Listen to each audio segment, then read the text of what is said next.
This episode of the Paddy Wagon is brought to you by Dan's Propane. Experience the difference that a reliable and trustworthy company can provide.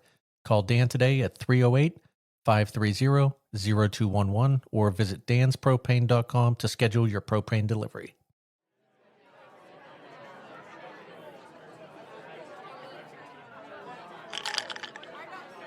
Hey everybody, pull up a seat. I have just topped off my glass. Why don't you grab your favorite beverage and join me? This is the Paddy Wagon.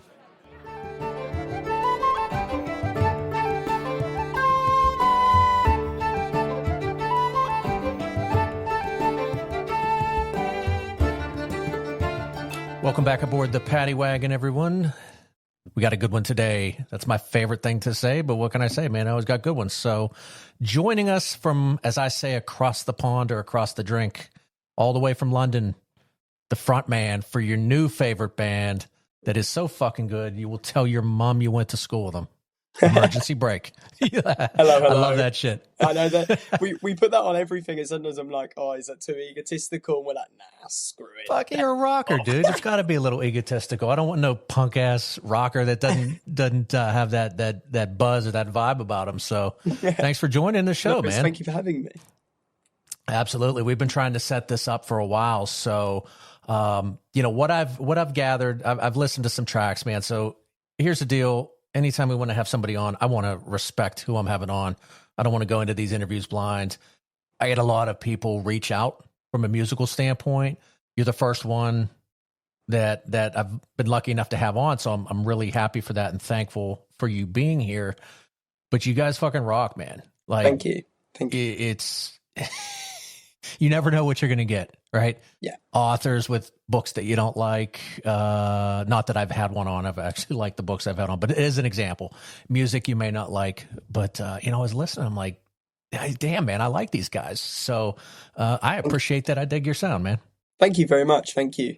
It's something obviously we work very hard for, and it's always great to hear. Well, so with that, you seem a little spoiled, and I don't mean you personally. Let me work this thought out. Just right, hear me out. okay. Hear me out for a second. You guys formed in 2023. Yeah. All right. So you guys already kind of kick ass. You don't really, to me, seem like you have this we're working out the kinks thing. You guys seem like you've been playing together for a long time.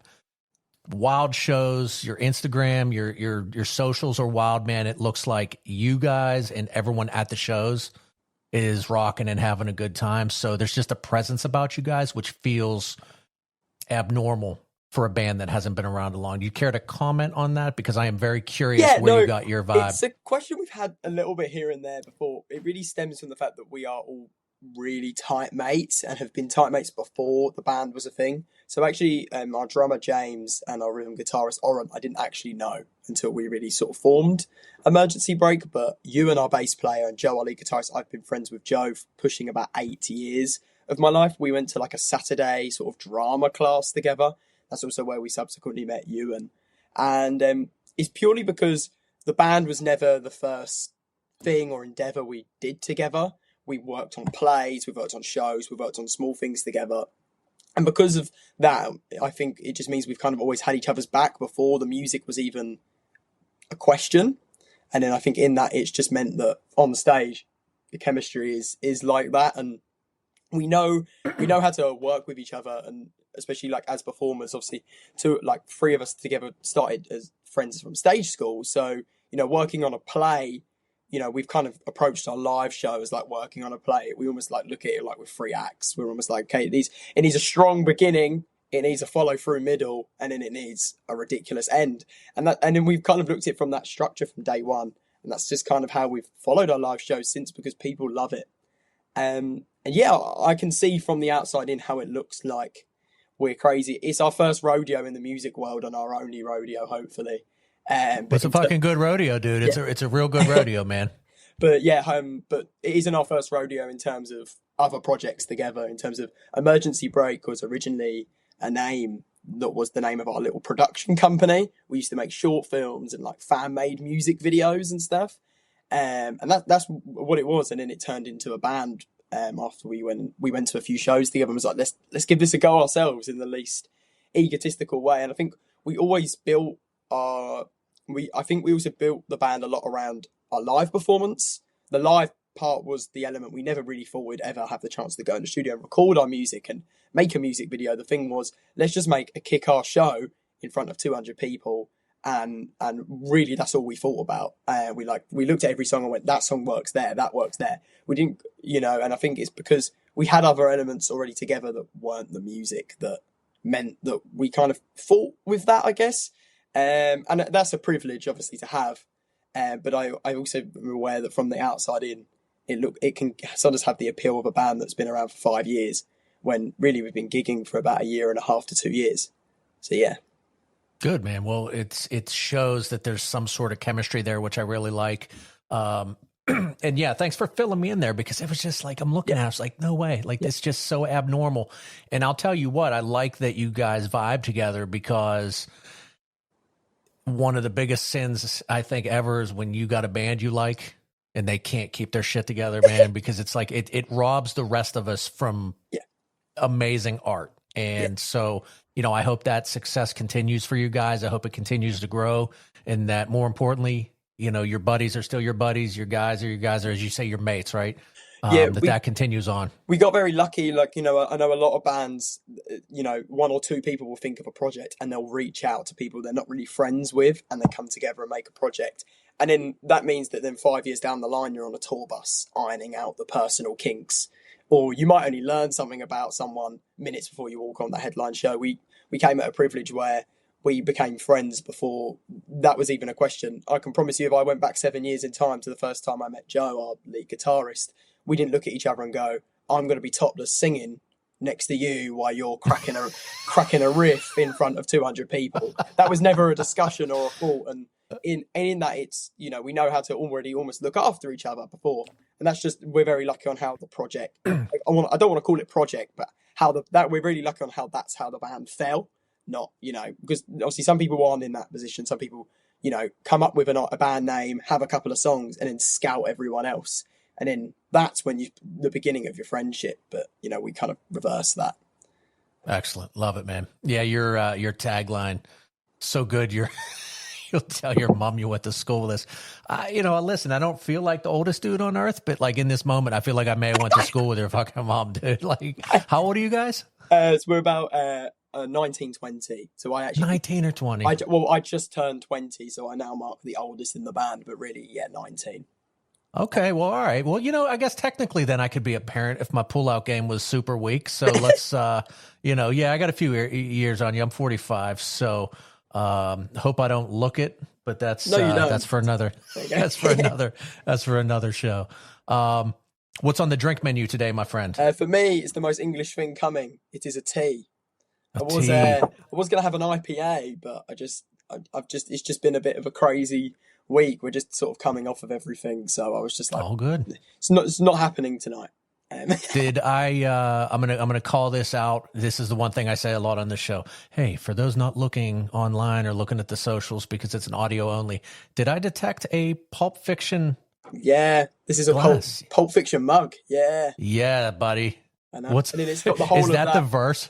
It's the whole of the bit he says in the apartment when he's got the gun, where he's like, the Bible verse, man. Yeah, it's that whole bit. This is just like I grabbed in my. It's fucking beautiful. I have my house. My mum is very picky on the mugs in terms of we have just like color schemed ones, but then I have a shelf right at the top, and it's sort of just like tacky band mugs and love it. A Pulp Fiction mug, and it's just like they get given to guests, which I don't like. When I come down and I see Nan drinking out of my Red Hot Chili Peppers mug, I'm ready to throw fists, but I can't. Dude, I've got a same thing, man.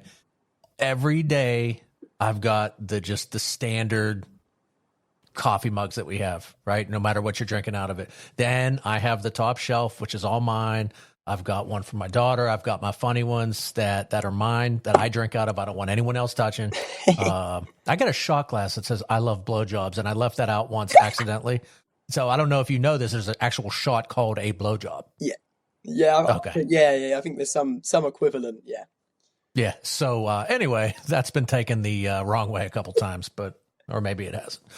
So, all right. So you're having some tea. I had some leftovers from St. Patty's Day, so I was having myself a Guinness. This may be a couple episodes now while I've had a Guinness. Fun fact: never liked Guinness until I had COVID. It threw my sense. Wow, really? Yeah, threw my sense of smell off. I'm the only one in the band who isn't like a Guinness raver. Like, I'll have a Guinness. I just don't have like incredible opinions of it or negative opinions of it. But everybody else in the band, like, if we get to a venue with just sound checks, they all look at each other like, let's have a Guinness. And I'm like, yeah, we can have one. Do you say pint? Do you say, if I said, give me a pint? Yeah. Would that be assumed it was a Guinness? Yeah. Can I have a pint of Guinness, please? Yeah. Okay. Yeah. Well, I was never a fan. And I'll tell you what, having the last name O'Brien and telling people you don't like Guinness. Yeah. It's not good. Led to a bit of that. Exactly. So you kind of work through, the forming of the band on a whim, right? You've got some early success, throwing things together on a whim. It doesn't work with music. So you guys having that background, I think we actually knew each other and knew what was going on, which is really cool, man. So that's good to know. Yeah, the band part came together really quickly because we'd worked on other projects.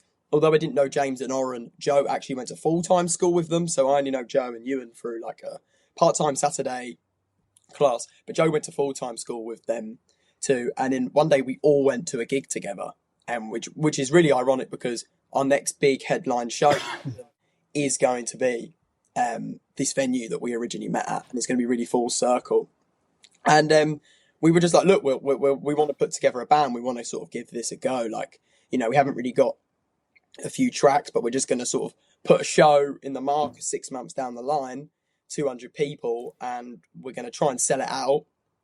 We're just going to try and see if we think this is fun. Like, really, at first it was an experiment to find if we could click with all of this, and that was what the first show was. Our first ever show, we did impressively sort of sell out a 200 cap room in Camden Road, just off of Camden Road, called the Camden Assembly. And that was it. That was the beginning of it, and we literally haven't stopped since, because I think we all got such a kick out of that moment that I don't think any of us have wanted to stop since. But yeah, no, it really did sort of come together quickly. And that's because also we didn't have to go through that introduction phase. I know what Joe likes. I know what Ewan likes. I know what creatively is going to get them going. I know what type of music they listen to, because we've gone to them concerts together before we ever even thought about sitting down and writing a lyric together.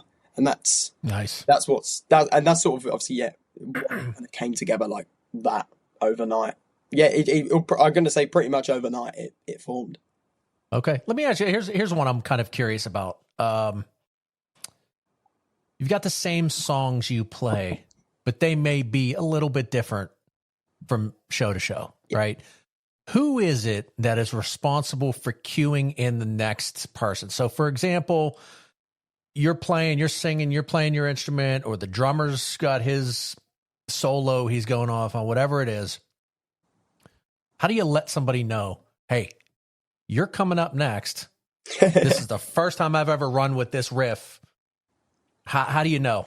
How do band members communicate? It's trust. It's a lot of trust, and it's a lot of eye communication. It's like if you actually do watch one of our shows from that sort of point of view, you'll notice that there's a lot of times in songs, even if we've played them live like 20 or 30 odd times, I will still sort of lean back and I'll maybe look at James at that moment, or I look at Joe at that moment, because we're like, oh, actually, I've gone through that verse a lot quicker. Joe's going to have to speed in a little bit, or we're going to have to add a new part. And we do things like that all the time. So we just played a gig in Southend, which is near me, on my birthday, just gone. And we thought we had a 35 to 40 minute set.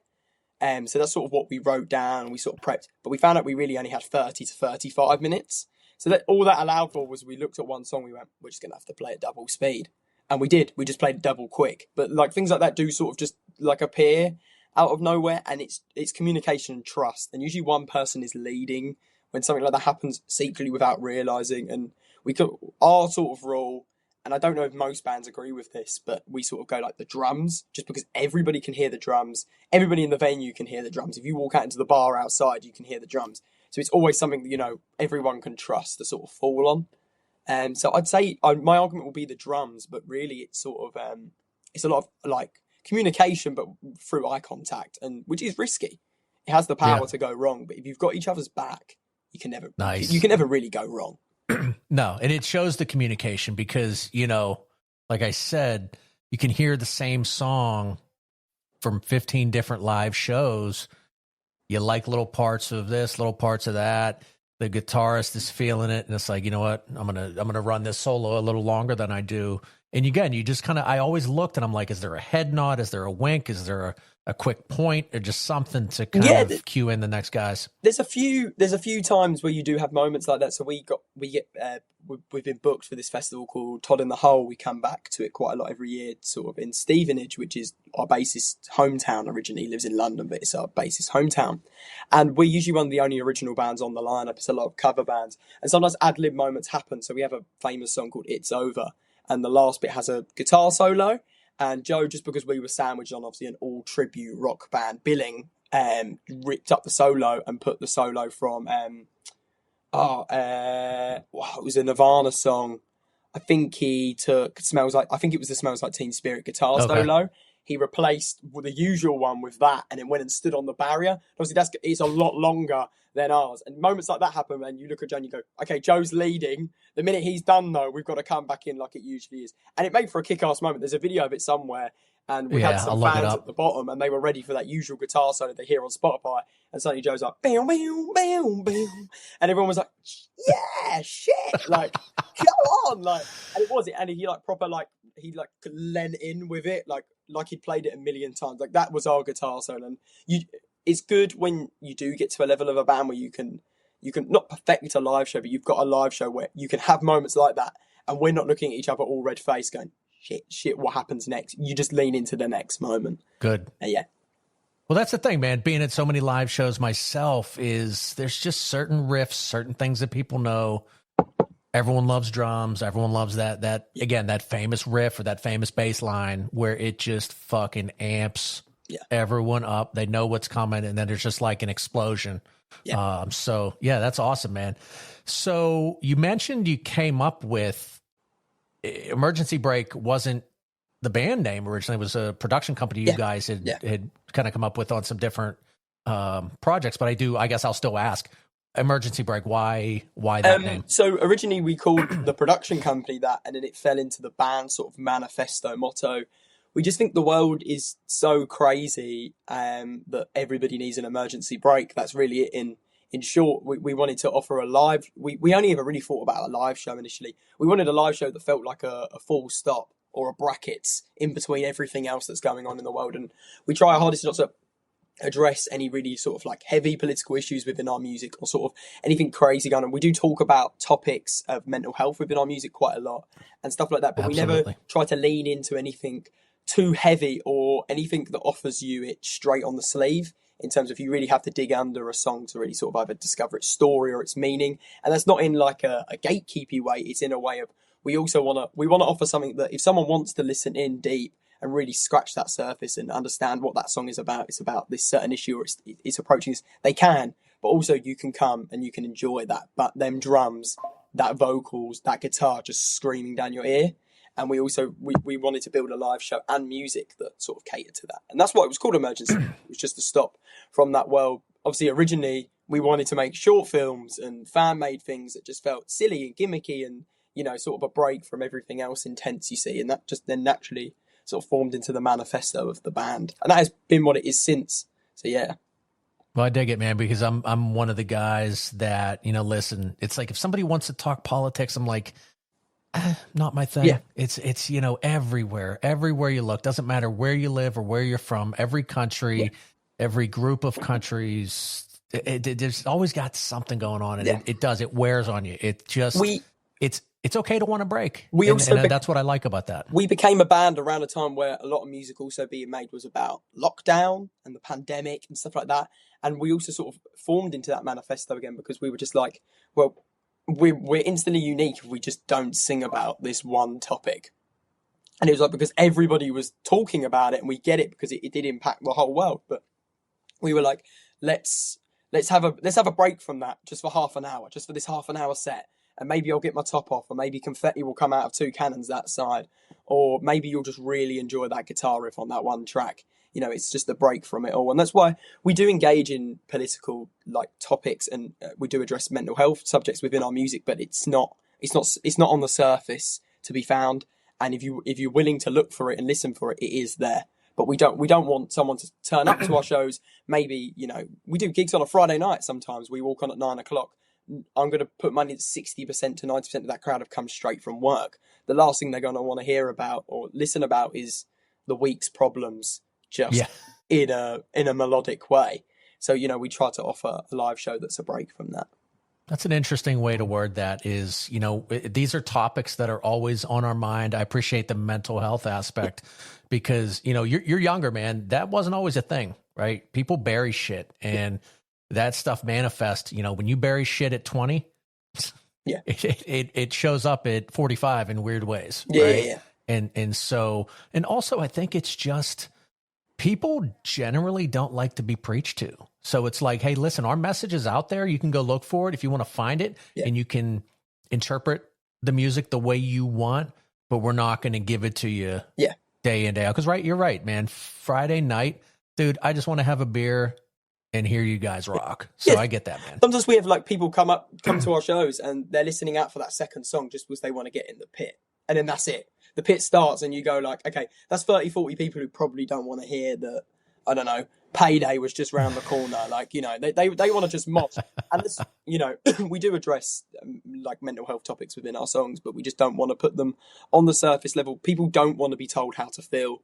They were saying I learned personally as a frontman quite quickly, actually, was in between the songs sort of explaining the story or sort of trying to put it on the table. We learned very quickly. We did like a run of sort of like PR talking about some of our music, and people would come to me and be like, oh, well, I took Pyro as a really messy breakup, or Hometown's about this to me. And it's like, well, hold on, that's better than me sitting here and telling you that this is what the song, I can tell you what the song means to me and what it's actually about. But if you pull your own message out of it, then ideally we've hit our message a lot better and manifesto a lot stronger than me telling you how to feel for 3 minutes. Because, you know, a 60-year-old man might come to our show and can't relate to a song that's about Sunday night of a teenage festival where it all goes off. But he might listen to that song and go, do you know what? That reminds me of this moment.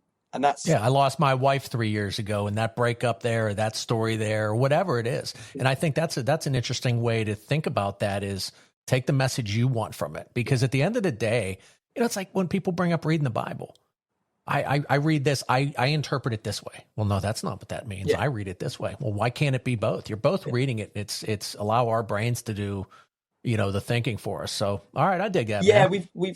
I've lent into a style of songwriting, especially with some of the more recent tracks we've come out, where I've got an issue that I want to address, but I don't put the story in a personal stance. I tell it in an almost like a character kind of way, an external way, because that allows me to almost interpret my own song. And then I think it also opens it up personally.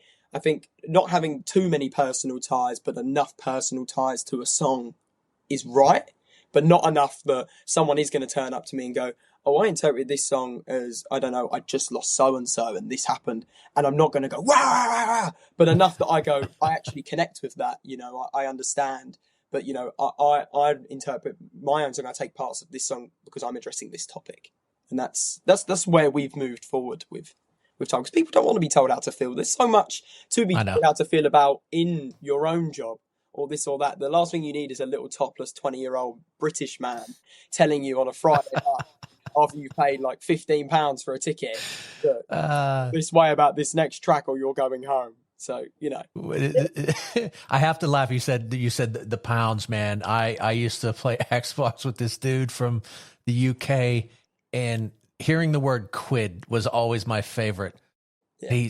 You gotta excuse my accent. I got to give it a shot. I remember that 30 quid. 30 quid. 30 quid. You got to come to our gig. It's only a tenner. I said, what the fuck is a fucking quid? And he was like, that's like your way of saying bucks, like 20 bucks. And I was like, okay, I got that. All right. So I've listened to a bunch of your music. I said it. I dig a bunch of your music. Influence wise, nothing jumped out at me. I heard a lot of everything, right? Classic rock, punk, like that old kind of punk scene. Like what is it with you guys that helped you kind of form who you are? Who are your biggest influences? That's really great to hear first, that there's not like an inspiration that jumps up, because we're kind of sprawled a little bit all over the place. Like the umbrella would be Indian rock and alternative music.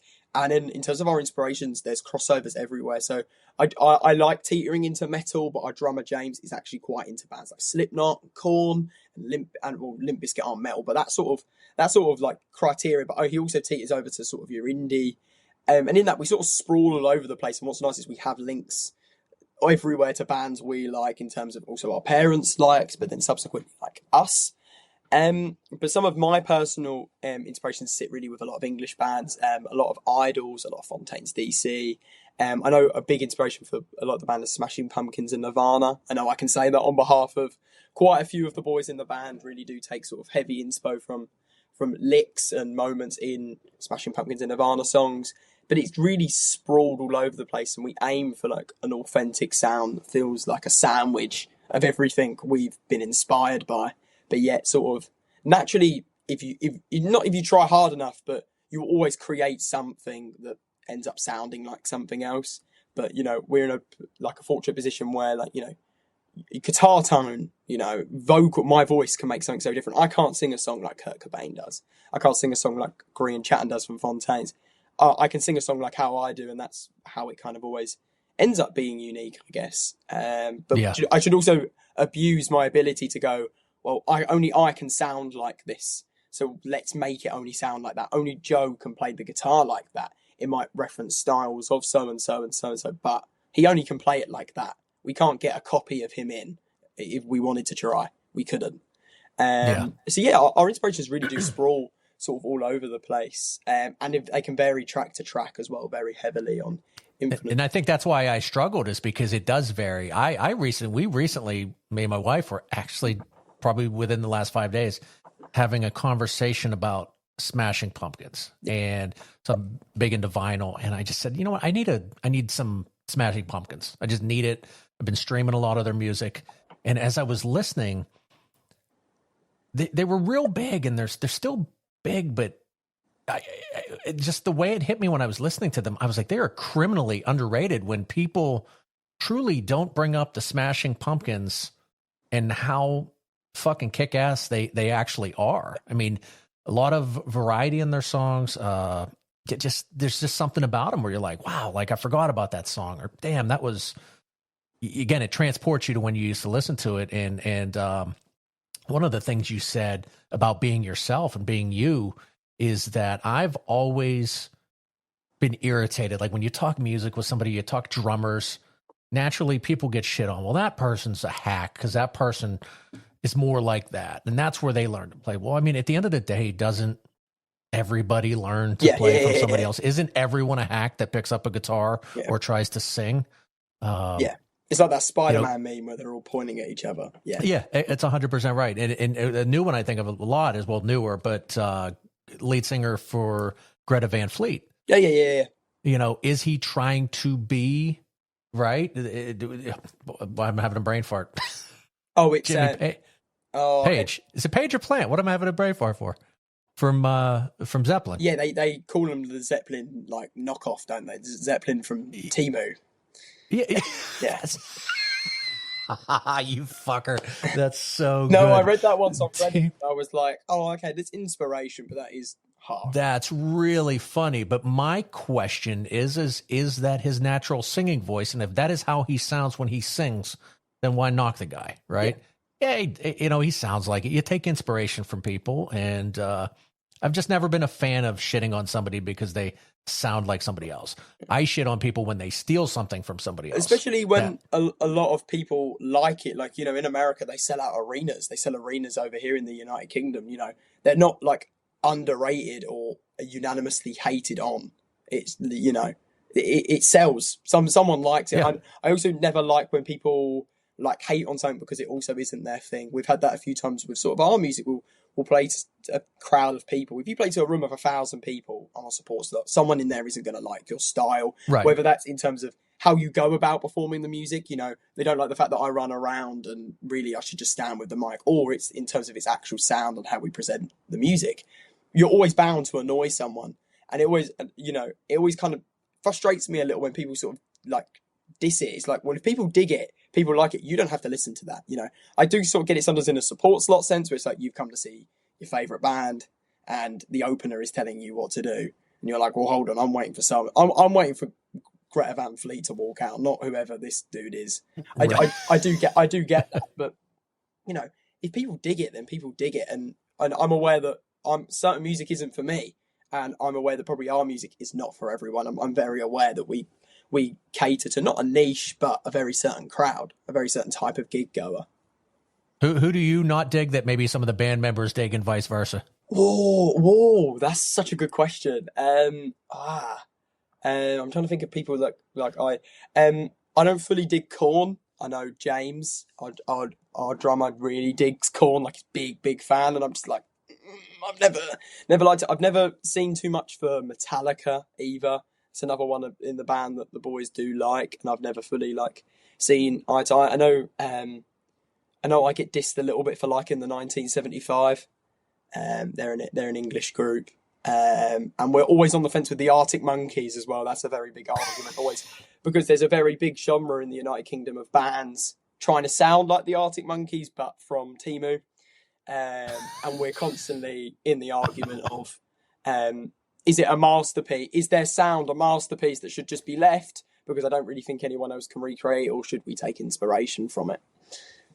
That's something we argue about a lot, and we argue over sort of what elements of their sound we dig quite a lot, actually. Okay. Yeah. What don't you like about Metallica? I love Metallica. I've just never I've just fully never clicked with it. I don't know. Maybe I haven't listened. I can be honest to say I've never listened to enough of it to fully thing it. I just haven't. Yeah, I'm just not. I've never given it fully the chance, so I can't inherently hate on it. There's just something about it that doesn't stick for me. But there are some songs that if they came on in a bar and they were Metallica, I would still sing them.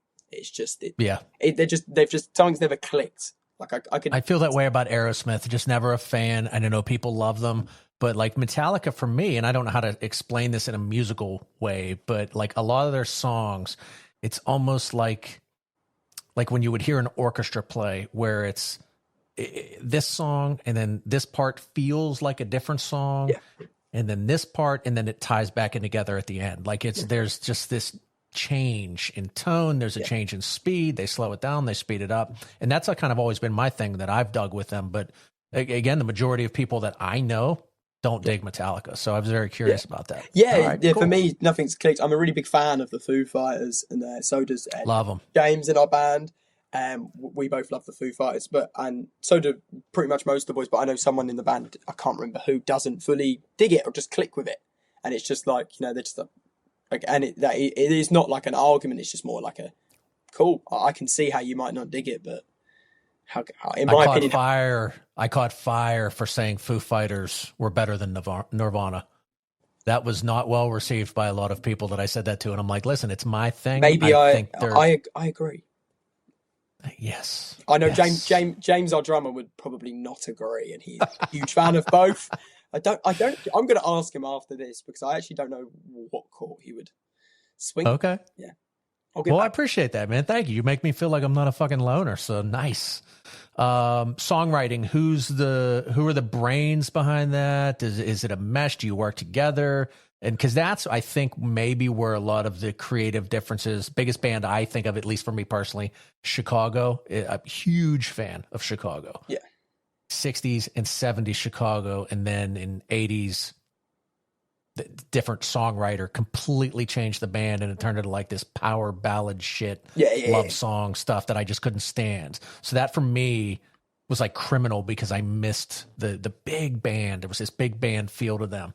How does your process work with the music? The short answer is it's a collaboration. The long answer is I usually offer lyrics quite a lot. Obviously, I'm naturally the front man, so you would hope that I have some writing on the song, but I'm not always behind the lyrics or certain choruses, certain verses. How we seem to really land on the songs, especially the staple songs that stick around, is we'll have 3 tracks and we'll mash them together into like a super track. So like Okay. Hometown, which is the most recent song we put out. That's my fucking jam, dude. I absolutely love that song so much. Is a combination of 3 different songs, really. That intro-y part was made for a different track that obviously doesn't exist. The lyrics are 2 songs sort of pieced together about the same topic.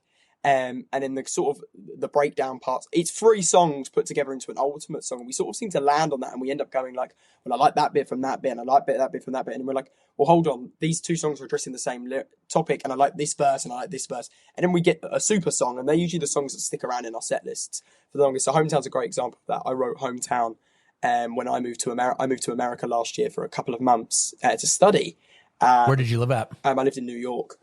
Okay. And obviously the time zone difference meant that a lot of my friends' lives were moving on, and I would wake up and I'd hear about it, and I was always behind. I was always behind. And Hometown is a song addressing the fact that you need to just let go of nostalgia and the past and not cling on to and not let it get to you, because you'll never move on in your own life because everybody else is. And I wrote 2 songs about it, and then they came together into like a super song with lyrics, and then we were like, okay, we like that guitar bit. And then I came back for a show. I literally came back to the UK for 2 shows. We did 2 charity shows. I came back, and then I flew back, and we debuted Hometown at that show, and we just did like, okay, that's the ultimate track from them 3. And that was a very big collaboration of a writing process, because even though that song means so much to me, I also know it means so much to Joe, because he's so obsessed with the riff of that song. And so in the end, they become a collaboration, but at first they're like micro projects that come together into one big track. And we're very picky of ourselves. We're really picky. Like, there's some songs that, like, I could argue I thought were amazing and should be the next single, and 3 or 4 people in the band turn around and go, no. And we're very harsh. If a song makes it onto a set list, it's almost gone through like what we equivalent of our own testing stations, I guess. But yeah. What do you try to hit on with singles? Like that next single, is it what will be liked by the most people, or like what's the process? So we play live a lot, like a good 2 very like big size shows a month, various up and down the United Kingdom, and we go off of what's really received well, and that usually feels like the most natural step. We usually, like, you know, sometimes at shows we'll lie in front of crowds and go, that song you just heard is our next single. And if we hear a cheer, like a big cheer, we're like, okay, that really should be the next single then. But we've done that before in rooms of 600 people, and they've gone like, woo!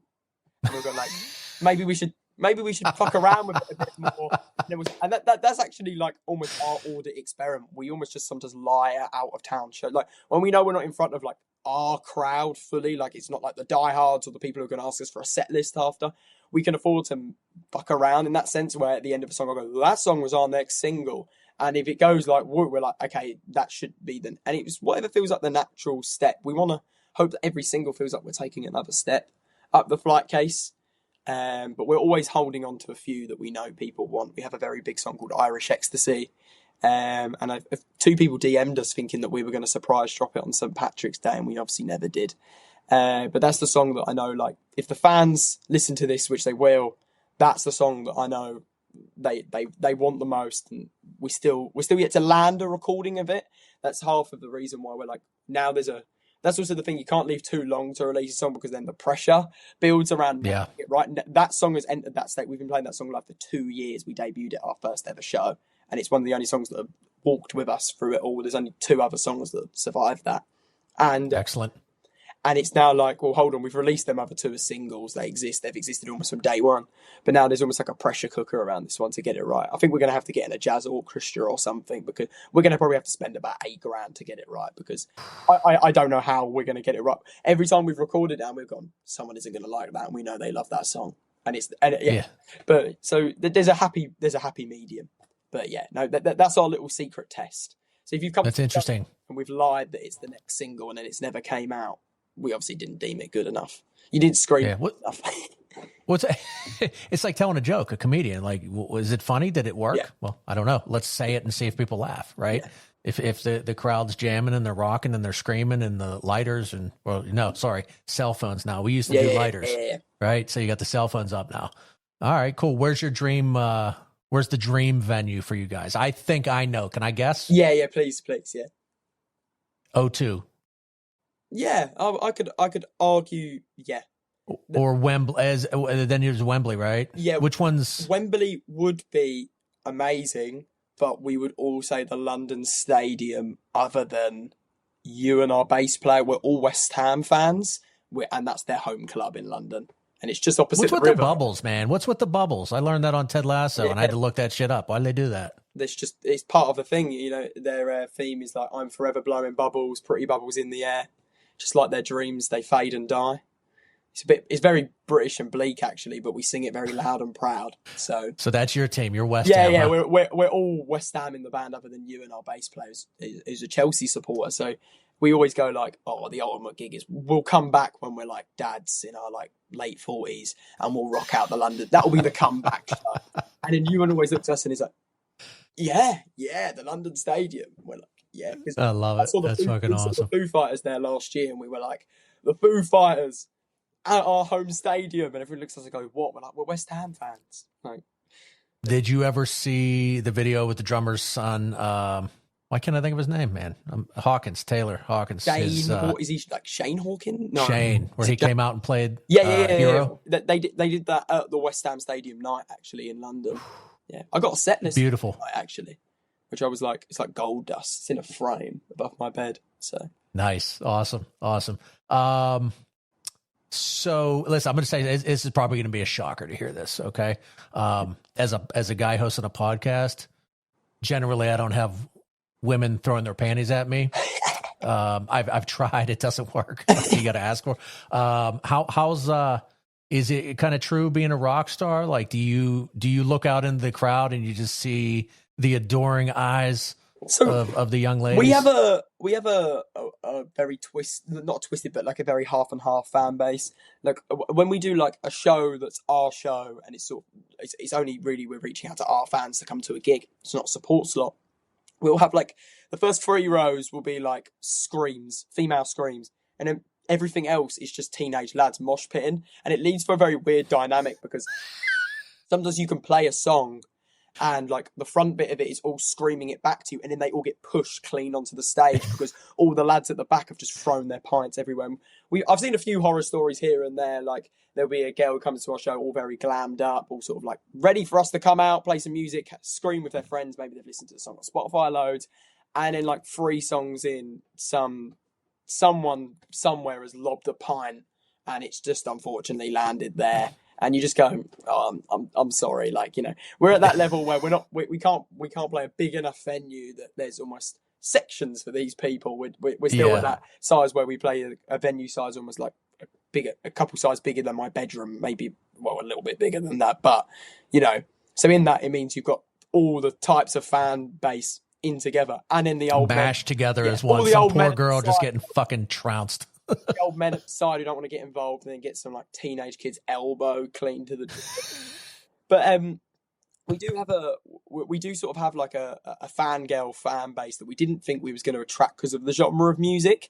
Like, you know, sometimes we turn up to shows and they're queuing before we've even turned up, and like we'll be loading the drums in. We'll go like, we haven't even sound checked yet. Like, go get some lunch. Like, we don't play a big enough venue for you to warrant camping outside. We appreciate it, and we usually give some free merch or make sure they get a set list or something like that. But, you know, it's like I like scream into the mic. Like, you know, why don't you go see like Sabrina Carpenter? But is it cool? Like, I mean, from like an autograph standpoint, you guys have people come up already and asking for autographs. Yeah, is that pretty cool? Kind of the first time that happened. It's a very weird feeling sometimes. Like when people come up at the end and they're like, "Oh, I managed to get a set list, going to sign it," and it's like that bit of paper I printed off earlier in my home actually means so much to someone that you send a photo to me later that it's in a frame, and it's like, I just printed that off in my home. It's the file's on my laptop. Like, if you want it, like I don't think too much of it. And then the show ends and people are screaming for James to lob his drumsticks, and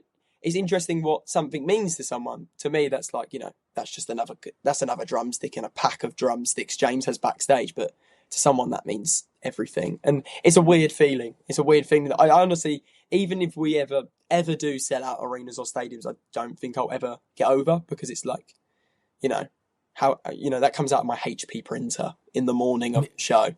And Yeah, I think that if you keep that attitude, that's good, right? Remember where you came from. Remember the time when it was the smaller yeah, gigs, and that feeling of yeah, just appreciating yeah. being able to get out there and And play the we always make music and sure everything. we give all that stuff out as well. We know bands, and I know bands miles bigger than us, but also bands on level that are very tight with that stuff. Don't give out their drumsticks and set lists at the end of the show. I'm like, well, if that is what they want to remember the show by, then it doesn't cost me anything to throw a bit of paper out I'm no longer sticking to, like, you know. So. I've never fully got that ethos, but like James always like James will sometimes have like four people screaming, like girls screaming for his drumsticks, so he'll like break them in half.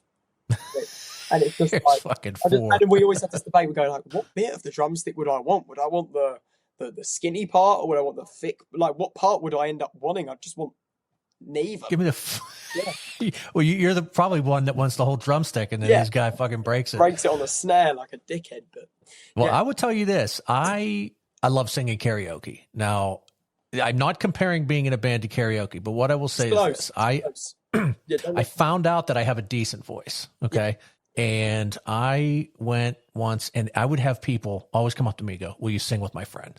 Will you sing with my friend? And I'm like, dude, what am I doing that I'm having people approach me to say, oh, she's a good singer too. I was like, I'm drunk. Like, I didn't know I was a good singer. But I remember once the first time I did it, I was like, what a rush. Everyone looking at you and singing. And then one of the last times, and it's been a couple years, but I sang a song. And I turned around. It was weird the way the guy had the thing set up. It was like in the corner. So you weren't facing anybody. You were like turned away from people. And when I turned around, there was a fucking cell phone in my face. And I was, Jesus Christ, like, what are you fucking doing? And she goes, oh, I love that song. You were so good at that. And there was this big smile. And I was like, you're creeping me out, lady. But it was still weirdly awesome at the same time. So I was like, all right, cool. I was like, thank you for that. Thanks for recording me without my consent too. Now I'm on this woman's phone where she's like, he sang this so good. No, it's a riveting moment as well to sort of get over that. Sometimes, like, you know, we have certain parts of our songs that fans know I'm always going to do this bit on and stuff. And it's sometimes you almost want to like deceive them because we're getting to that bit of the song and suddenly you see that come out and you're like, oh, hold on, you think I'm about to do that? And it's always an exciting moment. Like in a show, it's become a bit of a thing that I usually take my shirt off or something like that, and that's always a moment that's chanted by the crowd. We have our slow love song called Irish Ecstasy, and that's usually the penultimate song in our set list. We usually have confetti, and it's a bit of a slower number after really 45 minutes of sort of hardcore. It's our only slow song, and it's always sort of that full stop moment in a set. But on our big show we just did in January, I got chanted at the beginning of that song to take my top off, and we were like, "You want me to take my top off in the fucking slow song? Like, all right, we'll give it to you." And everyone's like, "Way!"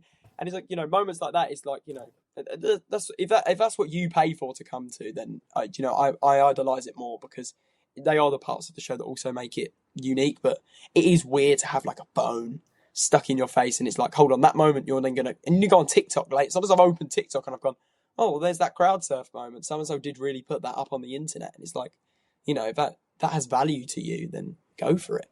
Go for it. Yeah. What is there there's got to be, right? So the way you said that you threw out slow songs, so your penultimate song is slower. Is that to allow you guys to kind of regain some energy for the encore? And how, like, or is it just, is there a flow? Like, right, when you think of an album, you always wonder why are the songs arranged the way they are?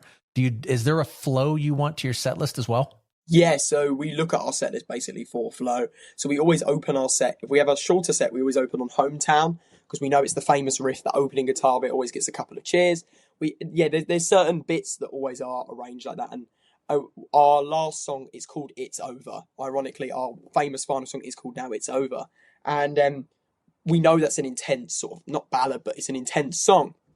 And it's 7 minutes long because we add a bit to it that we introduce. I usually introduce all the band, get a few claps for the drummer, bass player, Ewan and James. And we know that's coming up, but we know that we've just had 45 minutes of jumping, like mosh pitting around, and that's very carefully put together in what song. You know, we put the catchier, shorter ones there, have a few longer numbers, but that slow number comes there as sort of a recognition that the show is almost over, and it usually does Okay. become that moment for everyone in the. We usually get the famous choir part, and if we are going to have an encore, we'll usually leave and then come back and play that final number. It's over. We very I mean, rarely. you fucking have to. You have to. Yeah, we very rarely do an encore. We try and make a show in a way where it's a satisfied full stop.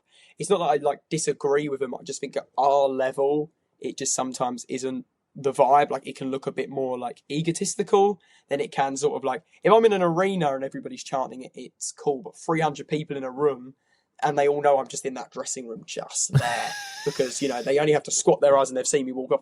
There's something not egoless about it, but there's something where it just goes, well, there's not that show appeal. It's fake. This is what I'm supposed to do. I'm a rock star Yeah, now. yeah, So yeah. I'm supposed to go back there, make everyone think that Yeah. they called me back out. Yeah. And it's like, well, I'd rather finish the show on one big full stop and just go like, okay, this is it. We are gone. Goodbye. And actually go like, it's almost subvert the expectation. We've been doing that. We do that a lot sometimes with our live shows where like we played a festival last year and the guitar solo on the song's about 30 to 40 seconds.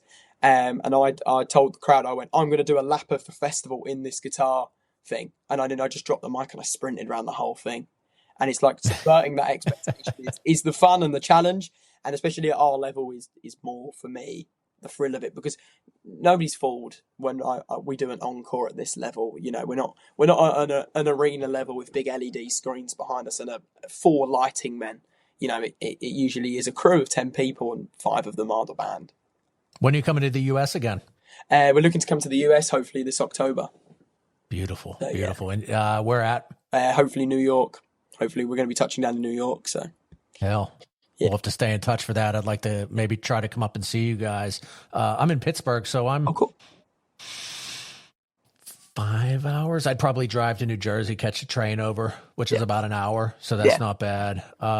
So the shirt, when did the shirt come to be? Because like when I see you guys on your socials, it's always dress shirt. You got the loosen tie like this. It looks like I just got off from my banking job. I'm about to take this shit off. So how did that come to be? It was something we had in the early days. So where we used to rehearse as a band, we used to rehearse at this place in London, and it was basically a dad band rehearsal place. It was basically like all the dads after a long week at work on Saturday, Sunday would come in and rehearse their bands. It was literally hundreds of rooms, up and down, width, the lot.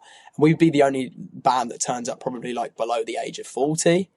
And we'd turn up and they'd always go like, you look so young. You look so young, mate. You look like children, like that. So we went like for the first like sort of year, we actually had the show I'm talking about in January, we did like a graduation party. We've called it a day on the uniform in terms of, we just think we've progressed bigger than that and we look a little bit older now that it looks silly.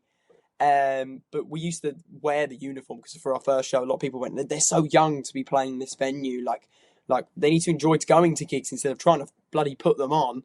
And then nobody knew we were going to walk out in that schoolboy thing. And then it kind of became a thing ever since after. Take the shirt off. It's so warm in here. It was a summer's night. It was so warm in that room. And I'm there's not much of me. And I was sweating clean through. It just came off. I think someone must have broke the air conditioning or something in there. Because usually venues, especially on the stage, have really good AC. You can usually keep like a jumper on and you'd be all right. But not that night, and it kind of has become a thing ever since, especially when we play London, which is sort of our home turf. There's always that chant is there from the first song, and it's like, love it. It's like, come on, we've got at least 40 minutes. It becomes a joke. It's like, all right, just give it one more, and then after that one, I'm like, one more. I'm like, I know I promised 3 songs ago, but give it another 3 songs, and it's on home turf, or like we're with our crowd. It's well, I'm looking at you and right, you're I don't know that I say like skinny, right? Because me and you were like the same build. I got a couple years on you, man, but we do sweat, right? We definitely, I picture that long sleeve. There's nowhere for it to go. Yes. All right. So little fun things. Couple questions for you. One album, rest of your life on repeat. What is it? I'm stunning you with that one, dude, because there's got to be a few. Yeah, I'm going to piss some people off. I know it. It's all right. It's your question. I'll ask them too. Debut, Catfish and the Bottlemen, or no, Blur Greatest Hits, maybe, just because that's... Say that one more time. Which one was that one? Blur Greatest Hits. The Blur album. Okay. The 4 of them cartoony on it, and maybe... or it would be 1975's third album, A Brief Inquiry into Online Relationships. I don't know. They're the three that stick out. Mate, Blur Greatest Hits. Screw it. Blur Greatest Hits. Blur Greatest Hits. Okay. All right. Nice. And I'm going to give that one a listen, and we're going to see if I feel that same way. That's, you know what? That's the best part. I could ask you that next week, and it could be a different answer. It'll be three different albums that I say that, absolutely. that really resonated with me in my early teens. Okay. Now, let me ask you this. Backstage, you guys are getting ready to go on. It's got to be some nights, maybe you're just not feeling it. You're there. Here we are again. Or maybe you are. I don't know. Who's the hype man? Who's getting you guys pumped up? At what point is it like, fuck it, it's time to fucking rock this bitch? I'd say like a lot of the time it can be me, but actually it can be James, because James has to sort of sit behind that drum kit for like an hour and a half. He's sometimes like the one in the dressing room that's just trying to get the energy out, because he's aware he's going to sit there. He's sometimes just sort of like sort of everywhere, sort of trying to get out. And in that, he naturally turns around and goes, "This is going to be a good show. Like, I have to stare at your bums for an hour and a half, but this is going to be a good show." like that. And he sort of is. He's usually the one that's a little bit more bubbly, sort of trying to actually shift the energy out of him. But in that, he almost donates it to us. I'm almost just like, okay, I've got to do this for James behind the drum kit. I've got to do this for James.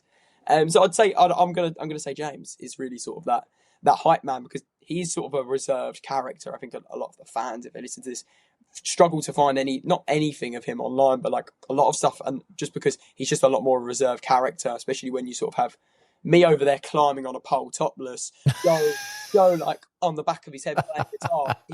He's very reserved, and he isn't. I can promise you he isn't, and a lot of people know he isn't, but you know, he can just come across a lot less crazy. But I can assure you, usually in the dressing room, he's usually the one going like smacking me with a drumstick, going, "You're gonna crowd surf tonight. I promise you, they're gonna pick you up." And they usually don't. Back or front when we crowd surf? You got to go back, right? You can't get your nuts crushed. It's a lean in to turn myself, and then everybody's got my back. Yeah, that's usually the way. Have you ever fell on the floor crowd surfing? Twice. No fucking shit. Twice. One of them was a Dublin Castle show, sold out. I crowd surfed, and I got shunted over to an area where clearly these people weren't thinking they were going to end up having to pick me up. Fair play, I actually got surfed to the back of the venue, and these guys had pints, and the guy went to pick me up so quick, he took his Guinness up there with me, and it smashed across my topless torso, and went on. I didn't get any cuts other than one sort of here, but like the glass just smashed all over me, where he sort of dramatically, it's quite a compliment that it actually smashed on me. It's because I'm probably, but like I think it's sort of like, it just a lot of force sort of led it to smashing. But other than that, I had one other where we crowd surfed at a festival, and I sort of got picked up, and then I sort of just went crane to the floor, and I got back up, and in their moments the adrenaline is so in you that you're not worrying about an injury. Like, you usually don't get hurt because it's so running in you, so pumping, that you're not like, if you're going to have an injury, it'll be like you'll wake up the next morning, you'll go fuck that, and you'll go now everything's circulated out of my body, now the blood is stopped running around because I'm so excited. My shoulder now kills from being dropped on it on concrete floor. I love it. All right, so I'm going to preface. I got one more question for you. I'm going to preface this with, within the last couple of years, I recently picked up the bass. Now, I suck ass. I am worthless. Okay. Yeah. I don't practice enough. I thought it would be easier in a weird way because it's less strings. Absolutely not the case. So thick. They're like, it's different. But it's fun. Okay. So I have an idea of where the answer may go, and I'm sorry, I'm going to hold you to this one. Based off of instrument, one of your band members is not going to like the answer to this. Based off of the instrument, who is least likely to have sex appeal? Or who is least likely to be attractive or wanted based on the instrument they play? Dude, if you have a tambourine player, I'm sorry, I already know the answer. You know, I don't know if that's a real that keeps the panties moist. Based solely on the instrument, it will be bass. It just will be bass. It just is bass. I knew the answer, man. I actually think, despite being the front man of the band, I think for our band, I actually probably am the least attractive conventionally.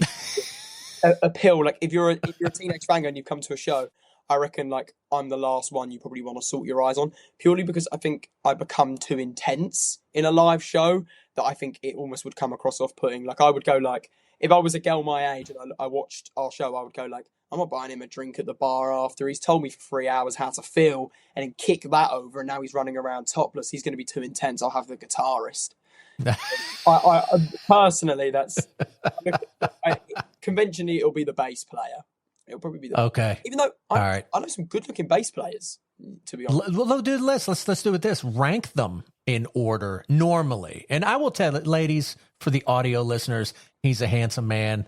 I don't know if he's available or not. He's a good-looking guy. And that's all I'm saying. Don't put yourself down. But let's go instruments, top to bottom.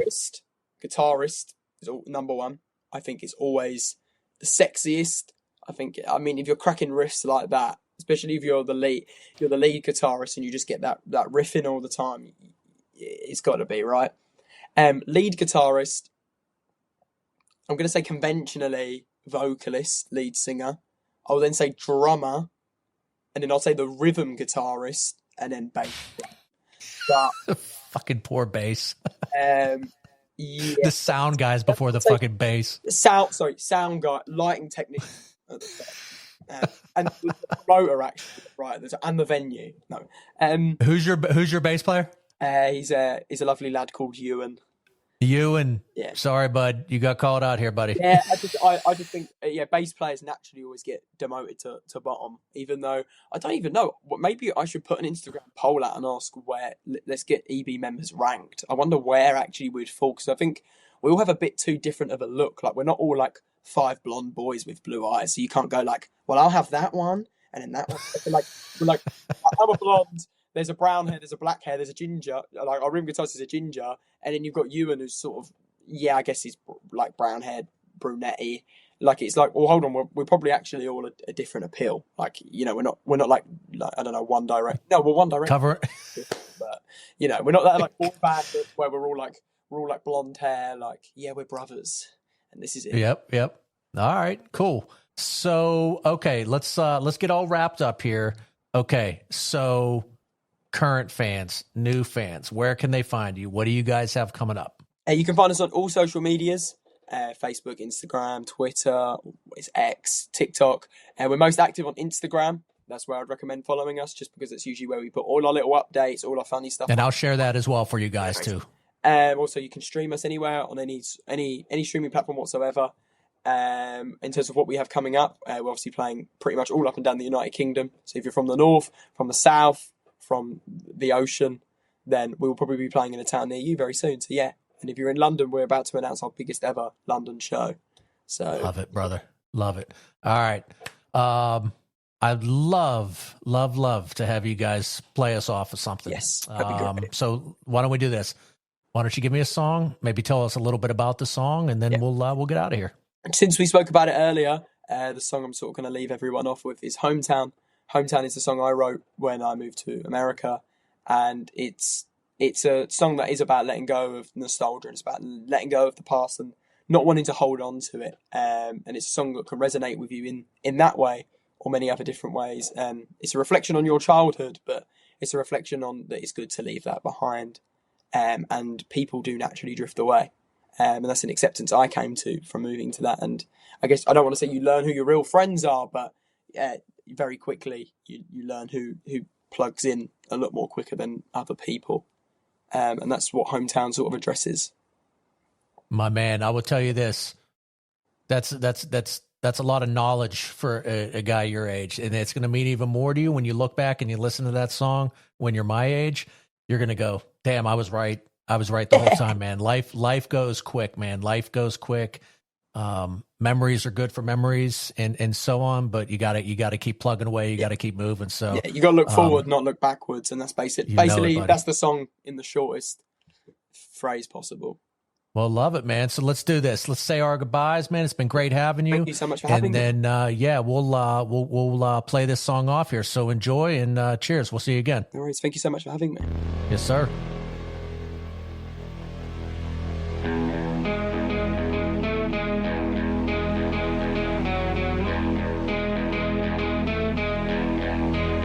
Take a look at yourself. used to talk of the time and dancing around the ceiling, playing with your wrist for that feeling. And we used to talk for hours about the stones and their past comes. Now you're standing all the